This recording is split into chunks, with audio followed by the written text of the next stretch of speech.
درود ابراہیمی محض ایک دعا نہیں بلکہ ایک روحانی سلسلہ ہے۔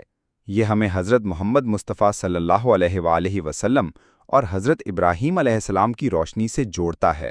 حضرت شمس تبریز کے مطابق جو زبان ذکر نبی صلی اللہ علیہ وآلہ وسلم سے تر نہ ہو وہ زندہ نہیں، اور جو دل درود سے خالی ہو وہ ابھی جاگا ہی نہیں۔ یہ ایک ایسا عمل ہے جو دل کی بے قراری اور غم کو سکون میں بدل دیتا ہے۔ یہ ایک عاشق کے لیے تسبیح کے دانوں کی گنتی نہیں بلکہ اس کی سانس ہے۔ جس طرح سانس کے بغیر زندگی ممکن نہیں، اسی طرح درود کے بغیر روح کی زندگی ممکن نہیں۔ درود صرف زبان سے پڑھنا کافی نہیں بلکہ یہ دل سے نکلنا چاہیے۔ اگر زبان حرکت کرے اور دل خاموش رہے تو وہ صرف ایک آواز ہے، ذکر نہیں۔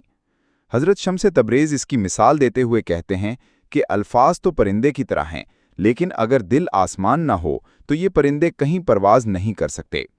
یعنی درود کو دل کی حاضری اور عشق کے ساتھ پڑھنا ضروری ہے۔ ذکر سے عشق تک کا سفر، یہ تصور کہ ہم حقیقت میں آقا صلی اللہ علیہ وآلہ وسلم کے سامنے بیٹھے ہیں اور انہیں سلام پیش کر رہے ہیں، یہی درود کو محض ذکر سے عشق میں تبدیل کر دیتا ہے۔ اس کیفیت میں جب عاشق درود پڑھتا ہے تو اس کا سلام براہ راست محبوب تک پہنچتا ہے اور وہاں سے جواب بھی آتا ہے۔ دل کا آئینہ بننا، حضرت شمس تبریز فرماتے ہیں کہ جو شخص دن میں 100 مرتبہ درود پڑھتا ہے اس کا دل آہستہ آہستہ آئینہ بن جاتا ہے، اور آئینہ وہ ہوتا ہے جو روشنی کو چھپاتا نہیں بلکہ دکھاتا ہے۔ جب دل آئینہ بن جائے تو اس میں صرف اپنی شکل نہیں بلکہ محبوب کی جھلک بھی نظر آنے لگتی ہے۔ درود ایک ایسا ذکر ہے جس میں بندے کے ساتھ ساتھ خود اللہ اور فرشتے بھی شریک ہیں۔ قرآن مجید میں فرمایا گیا ہے کہ ان اللہ و ملائکتہ یصلون علی النبی، یعنی بے شک اللہ اور اس کے فرشتے نبی پر درود بھیجتے ہیں۔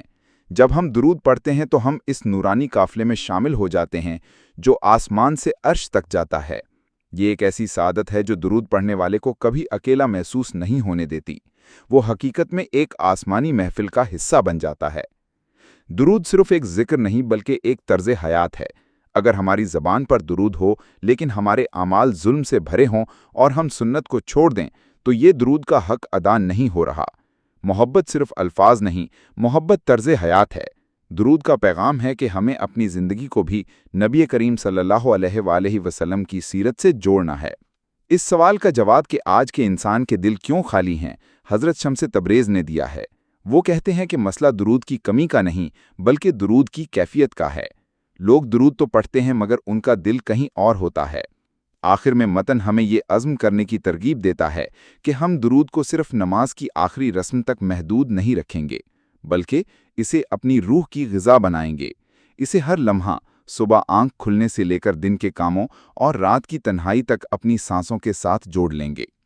درود وہ دروازہ ہے جو دنیا سے کھلتا ہے مگر جنت تک جاتا ہے۔ یہ وہ چراغ ہے جو ہر کسی کے ہاتھ میں ہے اور اندھیروں کو کاٹ دیتا ہے۔